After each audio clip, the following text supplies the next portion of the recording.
Hi guys! Pasyal muna ako dito sa Baguio City. Ito po ang Sky Zone, Burnham Park at Mines View. Hanging bridge po ito sa La Trinidad at kasama ko po ang aking BFF nung ako'y nag-mission therapy noong 2018. Ito po ang biking po sa Burnham Park. Namamasyal po ako dito at nagpupunta kapag may time. Ito pong cathedral at Amistad Road po pagka may mga tinitherapy ako. Pumupunta rin po ako sa Baguio Bamboo. Ito po yung maganda at marami po mga iba't ibang klase mga bamboo plants. Ang dami-dami po mga view at mga masarap po ang hangin, simoy ng hangin at ang ganda-ganda po nilang tingnan sa paligid kapag pala ang bamboo plants ang nakapaligid sa inyong bakuran. Green na green po at ang kasama ko po ay sila Kasari, si Kalinda at saka si Kaleb. Sila po ay sisterette. Sila po ang pinupuntahan ko sa Pakdal kapag ako'y nag-mission therapy sa Baguio City. At sila po ay ating kapatid iglesia.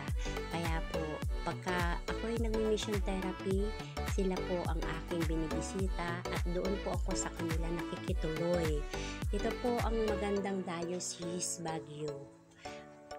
Pagka may time kayo, pasyal po kayo sa Baguio dahil ang dami-daming mga view, magagandang mga halaman at magagandang mga site na makikita doon.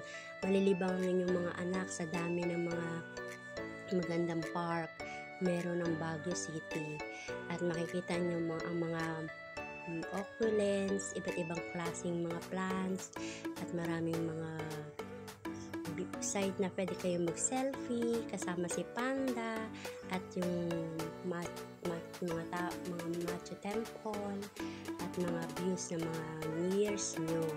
Marami rin po itong mga bulaklak dito at masarap pong pumasyal, nakaka-refresh at madami rin po kayong magugustuhan na lugar. Ito po ay ang Botanical Garden. Ito po yung aming mga zodiac sign na pinapipicturean ko at kinuha ko para may souvenir ako para sa aming pamilya. Ang ganda-ganda dito, pasyal na kayo. Ito ang Cathedral Church, papuntang Cathedral. Dito po ako nagsisimba kapag ako yung nakakapasyal ng Baguio. Si Kasali po, ang senior natin na Tagalangkiwa pala si ate. Siya ay birthday niya nung time na yon at kami ay namamasyal. Ipinasyal ko siya sa biking para kami may bike moment. Ang saya-saya namin nung araw na yon dahil syempre minsan lang namin magagawa sa buhay namin ng ganitong mga bagay. At minsan din ako pag nami-mission ay nakakapasyal. Kaya't maraming salamat po sa inyong pagtanggap. Have a nice day. Thank you for watching.